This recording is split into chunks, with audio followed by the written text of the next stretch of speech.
श्री कुंज बिहारी श्री हरिदास। राधे राधे दोस्तों, रोज की तरह आज फिर से मैं आप सबके लिए भगवान श्री कृष्ण की एक अनोखी लीला लेकर आई हूँ।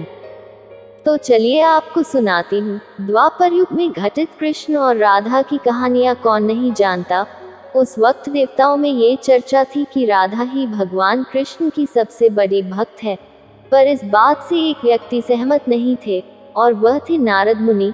वह अपने आप को ही भगवान कृष्ण का सबसे बड़ा भक्त मानते थे, पर देवताओं में राधा रानी के विषय में चर्चा सुनकर उन्हें जलन महसूस होने लगी थी। नारद मुनि के स्वभाव से भगवान कृष्ण भी अच्छी तरह अवगत थे। एक दिन नारद मुनि कृष्ण भगवान से मिलने द्वारिकापुरी गए थे। उन्हें आता देख भगवान श्री कृष्ण अपना सिर पकड़कर बैठ गए। मुनिवर ने उन्हें देखते ही पूछा, क्या हुआ प्रभु, आप यूं सिर पकड़कर क्यों बैठे हैं? उस पर द्वारिकाधीश ने उत्तर दिया, मुनिवर आज हमें सिर में बहुत पीड़ा हो रही है। नारद बोले, तो प्रभु इस पीड़ा को मिटने का क्या कोई उपाय है? कृष्ण ने कहा, हाँ उपाय तो है।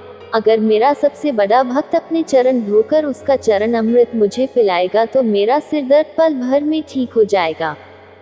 कृष्ण के मुख से यह उपाय सुनकर कुछ पल के लिए मुनिवर सोच में पड़ गए कि हूँ तो मैं ही सबसे बड़ा कृष्ण भक्त, लेकिन अगर मैं अपने पैर धोकर उसका चरण अमृत प्रभु को पिलाऊंगा तो मुझे नरक जाने जैसा महापाप लगेगा। परंतु राधा को भी तो सब कृष्ण का बड़ा भक्त मानते हैं।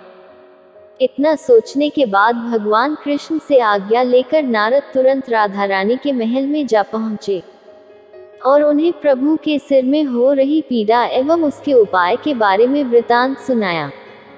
वह सुनकर राधा रानी ने एक क्षण का भी विलंब न करते हुए अपने चरण धोकर उसका अमृत एक कटोरी में नारद मुनि के हाथ में ला कर दिया और कहा, मुनिवर मैं नहीं जानती कि मैं भगवान कृष्ण की कितनी बड़ी भक्त हूँ, पर मैं अपने ईश्वर आराध्य को पीड़ा में नहीं देख सकती। राधा के मुख से वह सच्चे भक्ति भाव के शब्द सुनकर नारद मुनि की आंखें खुल गई और वह समझ गए कि राधा रानी ही कृष्ण की सबसे बड़ी भक्त है और प्रभु श्री कृष्ण ने ये लीला मुझे समझाने के लिए रची थी। तो चलिए दोस्तों, आज के लिए इतना ही। मिलते हैं अगले वीडियो में, तब तक के लिए जय श्री कृष्णा।